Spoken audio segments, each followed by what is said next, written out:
ಪ್ರೀತಿಯ ಸ್ನೇಹಿತರೆ, ಎಲ್ಲರಿಗೂ ಮೀಡಿಯಾ ಮಾಹಿತಿ ಚಾನೆಲ್ನ ಮತ್ತೊಂದು ಹೊಸ ವಿಡಿಯೋಗೆ ಆತ್ಮೀಯವಾದಂತಹ ಸ್ವಾಗತ. ಸ್ನೇಹಿತರೆ, ಕಾಂಗ್ರೆಸ್ ಸರ್ಕಾರದ 5 ಮಹತ್ವಾಕಾಂಕ್ಷಿ ಯೋಜನೆಗಳೇನಿದ್ದಾವೆ ಅವು ನಿಜವಾಗಿಯೂ ಕರ್ನಾಟಕದ ಜನಗಳ ಒಂದು ಮಹತ್ವಾಕಾಂಕ್ಷಿ ಅನ್ನೋ ಥರನೇ ಆಗೋಗಿದೆ. ಸ್ನೇಹಿತರೆ, ಯಾಕೆ ಈ ಮಾತನ್ನು ಹೇಳ್ತಾ ಇದ್ದೀನಿ ಅಂತಂದರೆ, ಕಾಂಗ್ರೆಸ್ನ ಈ 5 ಗ್ಯಾರಂಟಿಗಳೇನಿದ್ದಾವೆ ಅವು ಕಾಂಗ್ರೆಸ್ ಸರ್ಕಾರ ಅಧಿಕಾರಕ್ಕೆ ಬಂದ ನಂತರ ನಿಧಾನವಾಗಿ ಒಂದೊಂದೇ ಯೋಜನೆಗಳನ್ನು ಜಾರಿಗೆ ತರ್ತಾ ಬಂತು. ಇವುಗಳಲ್ಲಿ ಪ್ರಮುಖವಾಗಿ ಈ ಒಂದು ಗೃಹಲಕ್ಷ್ಮಿ ಯೋಜನೆ ಮತ್ತು ಅನ್ನಭಾಗ್ಯ ಯೋಜನೆಯ ಒಂದು ಹಣವನ್ನು ಏನು ಗೃಹಿಣಿಯರ ಖಾತೆಗಳಿಗೆ ಜಮಾ ಮಾಡ್ತಾ ಬಂದರು, ಅದು ಜನಗಳ ಒಂದು ಮೆಚ್ಚುಗೆಗೆ ಕಾರಣ ಆಯಿತು. ಜೊತೆಗೆ ಸಾಕಷ್ಟು ಬಡ ಮಧ್ಯಮ ವರ್ಗದ ಒಂದು ಕುಟುಂಬಗಳಿಗೆ ತುಂಬ ಅನುಕೂಲ ಕೂಡ ಆಯಿತು.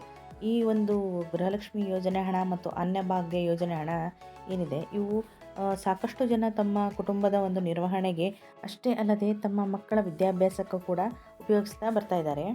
ಹಾಗಾಗಿ ಈ ಒಂದು ಗೃಹಲಕ್ಷ್ಮಿ ಯೋಜನೆಯ 10 ಮತ್ತು 11ನೇ ಕಂತಿನ ಹಣ ಬಾರದೇ ಇರುವುದು ಮತ್ತು ಅನ್ನಭಾಗ್ಯ ಯೋಜನೆಯ ಹಣ ಸುಮಾರು ಒಂದು 3-4 ತಿಂಗಳಿಂದ ಬರದೇ ಇರೋದು ಸಾಕಷ್ಟು ಜನಗಳಿಗೆ ಒಂಥರ ದುಃಖ ಮತ್ತು ಆಕ್ರೋಶಕ್ಕೆ ಕಾರಣ ಆಗಿದೆ.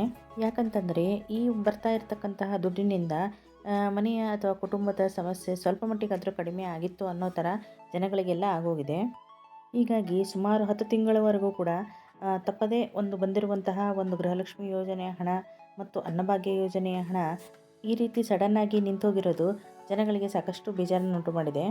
ಸ್ನೇಹಿತರೆ, ಈ ನಮ್ಮ ಹಿಂದಿನ ವಿಡಿಯೋದಲ್ಲಿ ನಾನು ಯಾರಿಗೆಲ್ಲ ಈ ಗೃಹಲಕ್ಷ್ಮಿ ಯೋಜನೆಯ ಹಣ ಅಥವಾ ಅನ್ನಭಾಗ್ಯ ಯೋಜನೆಯ ಹಣ ಅಥವಾ ಪಂಚ ಗ್ಯಾರಂಟಿ ಯೋಜನೆಗಳಲ್ಲಿ ಇನ್ಯಾವುದಾದರೂ ಒಂದು ಗ್ಯಾರಂಟಿಗಳಿಗೆ ಸಂಬಂಧಪಟ್ಟಂತೆ ಅನಾನುಕೂಲಗಳು ತೊಂದರೆಗಳು ಆಗಿದ್ದಲ್ಲಿ ನೀವು ಏನು ಮಾಡಬಹುದು ಅನ್ನೋದ್ರ ಬಗ್ಗೆ ಒಂದು ಮಾಹಿತಿಯನ್ನು ಕೊಟ್ಟಿದ್ದೆ. ನೀವು ಅದನ್ನು ನಮ್ಮ ಒಂದು ಹಿಂದಿನ ವಿಡಿಯೋದಲ್ಲಿ ನೋಡಿ ತಿಳ್ಕೊಬೋದು. ಅದರ ಲಿಂಕನ್ನು ನಾನು ಈ ವಿಡಿಯೋದ ಡಿಸ್ಕ್ರಿಪ್ಷನ್ ಬಾಕ್ಸಲ್ಲಿ ಕೊಟ್ಟಿರ್ತೇನೆ. ಬನ್ನಿ ಸ್ನೇಹಿತರೆ, ಹಾಗಾದರೆ ಈ ಒಂದು ವಿಡಿಯೋದ ಮುಖ್ಯ ಉದ್ದೇಶ ಏನು ಅನ್ನೋದನ್ನು ತಿಳ್ಕೊಳ್ಳೋಣ. ಸ್ನೇಹಿತರೆ, ಗೃಹಲಕ್ಷ್ಮಿ ಯೋಜನೆಯ 10 ಮತ್ತು 11ನೇ ಕಂತಿನ ಹಣ ಬಾರದೇ ಇರುವುದರ ಜೊತೆಗೆ ಅನ್ನಭಾಗ್ಯ ಯೋಜನೆಯ ಹಣ ಕೂಡ ಬಂದಿರಲಿಲ್ಲ. ಸಾಕಷ್ಟು ಜನಗಳಿಗೆ ಈ ಒಂದು ಅನ್ನಭಾಗ್ಯ ಯೋಜನೆಯ ಹಣ ಕೂಡ ಪೆಂಡಿಂಗ್ನಲ್ಲಿ ಇತ್ತು. ಆದರೆ ಈಗ ಸುಮಾರು 2-3 ದಿನಗಳಿಂದ ಸಾಕಷ್ಟು ಜನಗಳಿಗೆ ಈ ಅನ್ನಭಾಗ್ಯ ಯೋಜನೆಯ ಹಣ ಜಮೆ ಆಗ್ತಾ ಇದೆ. ಪೆಂಡಿಂಗ್ ಇರತಕ್ಕಂಥ ಹಣ ಕೂಡ ಅವರ ಖಾತೆಗಳಿಗೆ ಬಂದು ಜಮೆಯಾಗಿದೆ.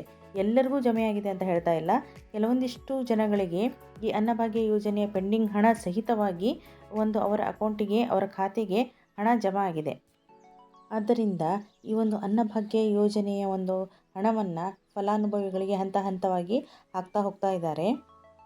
ಸ್ನೇಹಿತರೆ, ಇಲ್ಲಿ ನೀವು ನೋಡ್ಬೋದು, ಇಲ್ಲಿ ಸಾಕಷ್ಟು ಜನ ತಮ್ಮ ಕಮೆಂಟ್ನಲ್ಲಿ ತಿಳಿಸಿದ್ದಾರೆ, ಈಗಾಗಲೇ ಅವರ ಒಂದು ಖಾತೆಗಳಿಗೆ ಪೆಂಡಿಂಗ್ ಇರತಕ್ಕಂತಹ ಅನ್ನಭಾಗ್ಯ ಯೋಜನೆಯ ಸಹಿತವಾಗಿ ಹಣ ಜಮೆ ಆಗಿದೆ ಅನ್ನೋದರ ಒಂದು ಕಮೆಂಟನ್ನ ಹಾಕ್ತಾ ಇದ್ದಾರೆ.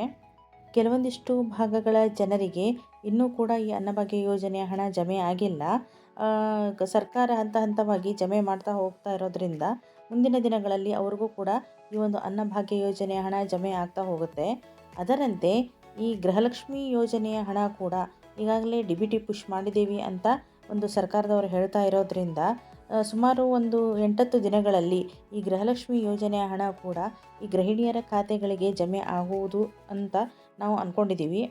ಸ್ನೇಹಿತರೆ, ಈ ಗ್ಯಾರಂಟಿ ಯೋಜನೆಗಳು ರಾಜ್ಯ ಬೊಕ್ಕಸವನ್ನು ಬರಿದಾಗಿಸಿರಬಹುದು ಅನ್ನುವಂತಹ ಒಂದು ಅನುಮಾನ ಸಾಕಷ್ಟು ಜನರಿಗೆ ಕಾಡ್ತಾ ಇತ್ತು.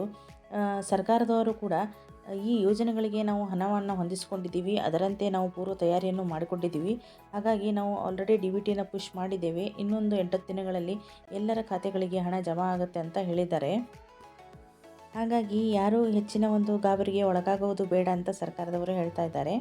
ಸ್ನೇಹಿತರೆ, ಈ ಬಗ್ಗೆ ಹೊಸ ಅಪ್ಡೇಟ್ಗಳು ಬರ್ತಾ ಇದ್ದಂತೆಯೇ ನಾನು ನಿಮಗೆ ಒಂದು ವಿಷಯಗಳನ್ನು ತಿಳಿಸ್ತಾ ಹೋಗ್ತೇನೆ.